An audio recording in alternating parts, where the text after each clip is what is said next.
All right, everyone. And here is the last panel of the day, featuring Chief Deputy Whip Guy Reschenthaler and moderated by Charlie Bachtel for his third trip to the stage today. So he's the special one of the day.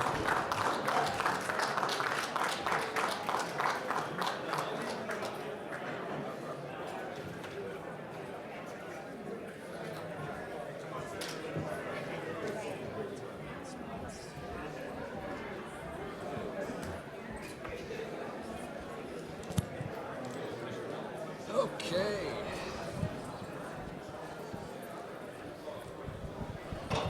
How's everybody doing? How's the afternoon going?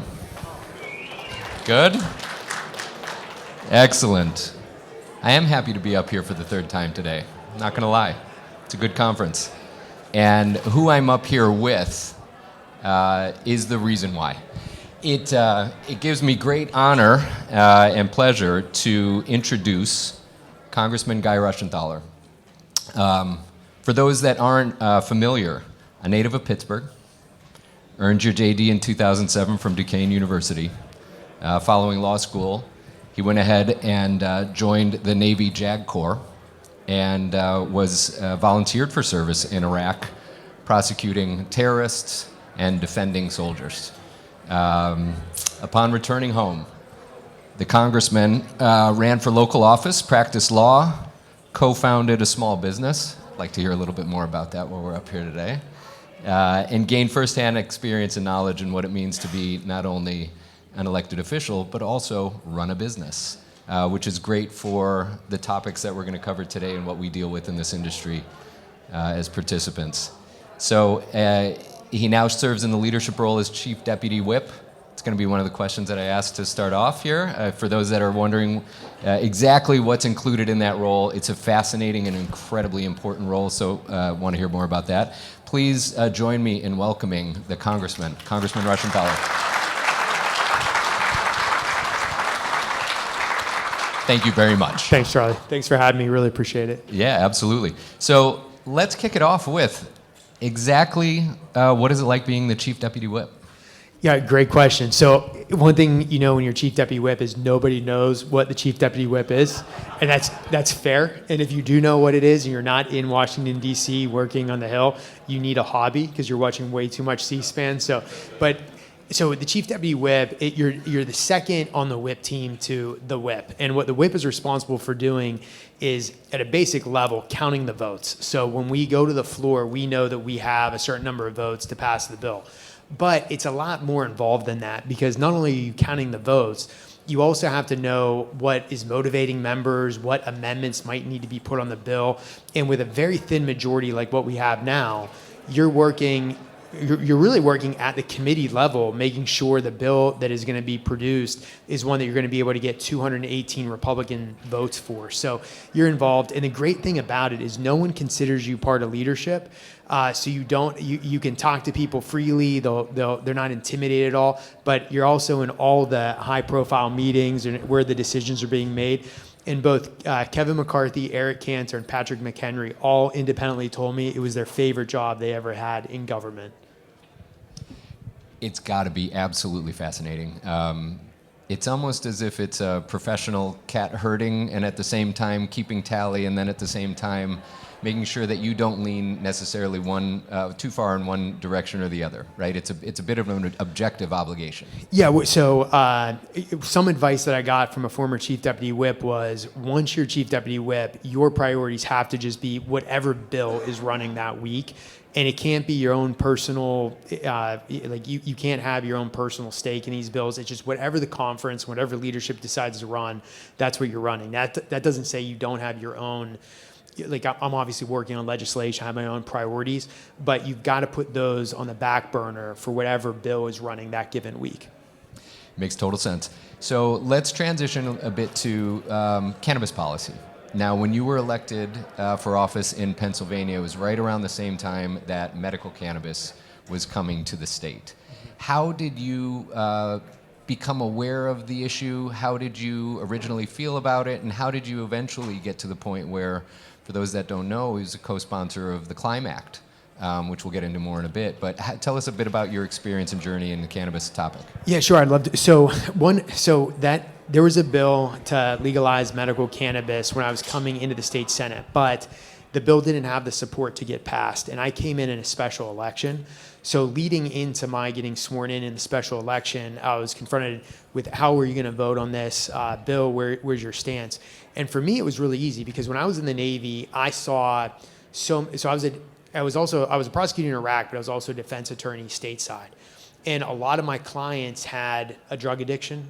And a lot of those drug addictions came because Navy medicine overprescribed Percocet, other painkillers, narcotics. And I looked at it and I said, you could avoid getting people addicted to these painkillers, and ultimately that would lead to heroin and then crime, et cetera, when they couldn't afford the illegal drugs, and when they inevitably would go to heroin. So for me, I was like, we have an alternative that's not physically addictive that should be prescribed, medical cannabis, and we should be exploring this option as a substitute to a very highly addictive drug like opioids. And then I also met with a few people. This is after I was running. I met with a few people. They had children that had seizures. The only thing that helped the seizures was medical cannabis. So when I got to the state Senate, the leadership decided to run it because they knew I'd be a yes vote. We were able to get it passed in the Senate and send it to the House, and it eventually became law. No, it's fantastic, and it really is that level of familiarity that we as an industry are trying to make sure we're able to get more legislators that have that knowledge, that education, that understanding of the issue as we move forward. So, this is a room full of individuals that are in the cannabis industry, an industry that has created 500,000 jobs around the country, generates hundreds of millions of dollars in state tax revenue on an annual basis. Yet is not publicly traded in the United States, can't be on the U.S. exchanges. So with your experience, your subject matter knowledge, and your position that you have here, how do you see the cannabis conversation being a part of the America First agenda in this Congress and going forward? Well, it fits really well into the America First agenda. I mean, first off, it's patently offensive that you can have Canadian companies that are involved in the same exact business activities as American companies that are traded on our stock exchange, the Canadian companies and not American companies. Also, if you look at it, if you were to totally make illegal cannabis, you would still have usage, but the people that would be controlling it would be the narco terrorists, the drug cartels, et cetera. So, or if you didn't have it, if you didn't have legal growers and suppliers here, you'd be importing it. So it makes a lot of sense because we know that if we can make sure that it's legal for medical use, and we can produce in the United States, then we're creating American jobs. We're dependent on ourselves, not others. We're not funding narco-terrorism.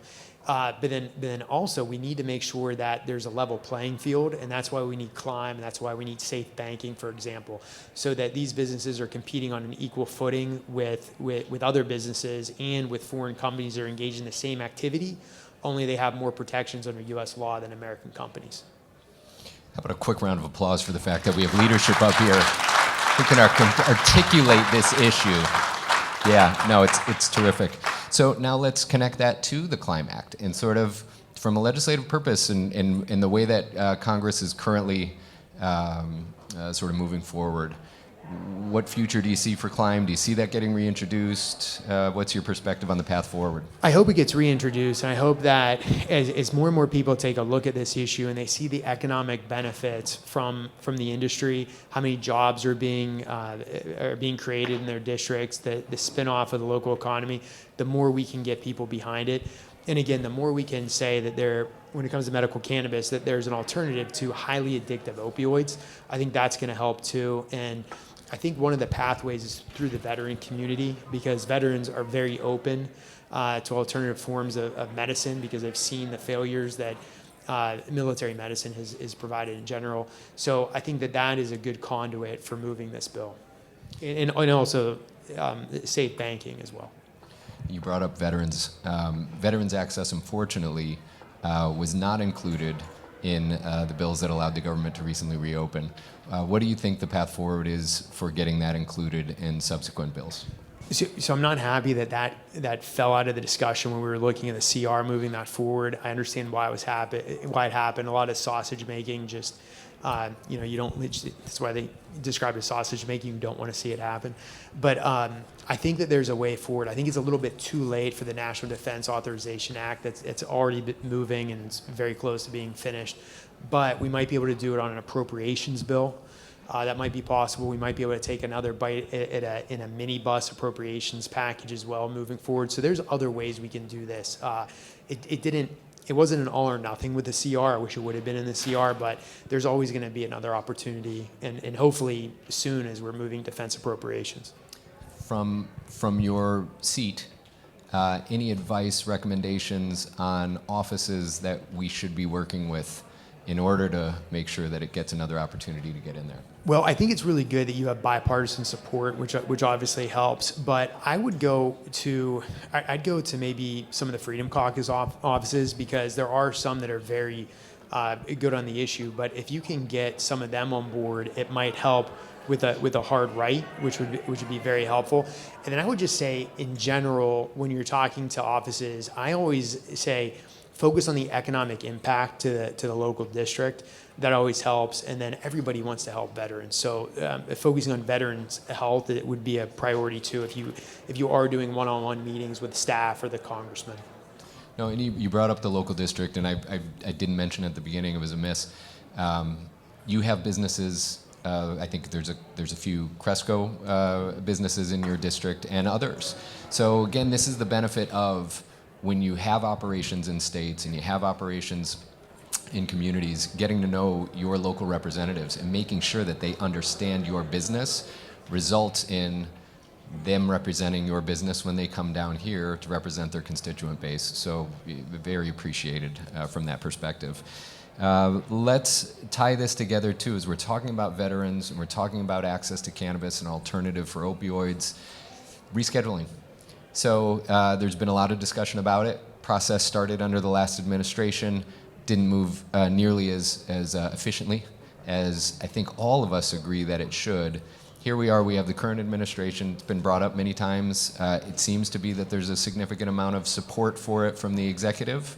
But give us your perspective on rescheduling and what the industry could do to help itself as that process moves forward. Well, we know the president is interested in it. He's made some comments, and if you look at the president's track record, he has a habit of taking what seems like very complex issues, controversial issues, distilling it, getting behind it, and then moving it forward. Kind of wild comparison to talk about Israel when we're talking about this topic, but let's just look at the decision to move the embassy from Tel Aviv to Jerusalem.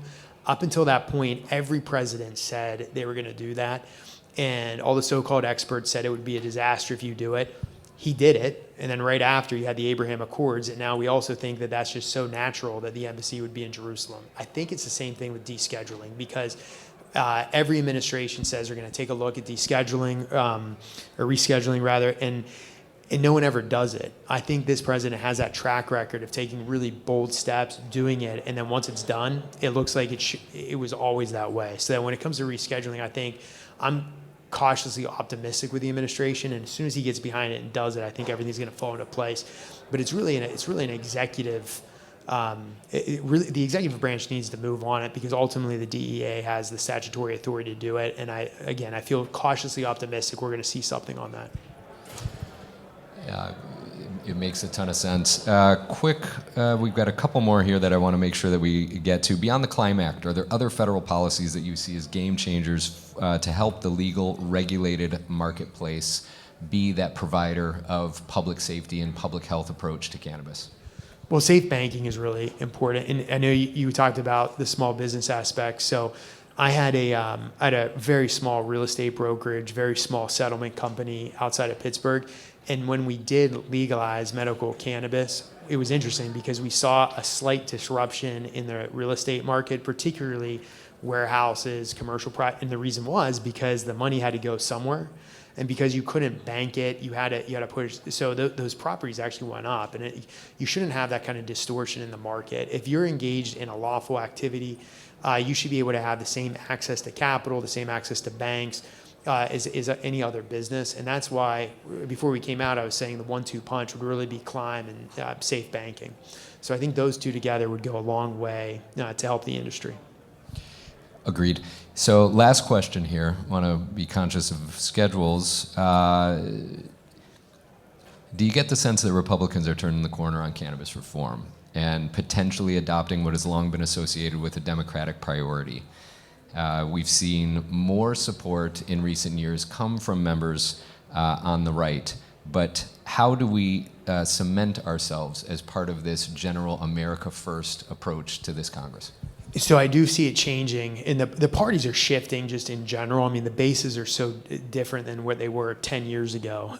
So it's just a totally different political landscape. But there's a lot of reasons why it's become an issue on the right. I think if we look at what happened with the global war on terror, a lot of people coming back, being helped by medical cannabis and other forms of treatment. When you have very high-profile public figures like my really good friend Morgan Luttrell, had to go to Mexico to get treatment for some of his issues and came back. That was more psychedelics than medical cannabis, but the same idea, making sure that veterans get care. You also then have the opioid epidemic where we have an alternative that is not physically addictive to opioids when it comes to pain management. That is helping us turn the corner. And then you have just the states' rights position of the Republican Party where it should be up for the states to decide. So I hear a lot of congressmen who may not be supportive of the legislation, but they think that this is really a state issue. Federal government shouldn't be involved. And if the state has legalized it, we should have something like climb or safe banking to make sure that the playing field is level. So for all those reasons, I'm feeling we are turning the corner. And I think it's very important that you just keep the movement bipartisan. Again, from the person whose job it is to understand where these different legislators feel on these issues and whip them in the right direction. So thank you very much. Please, everybody, help me thank Congressman Reschenthaler.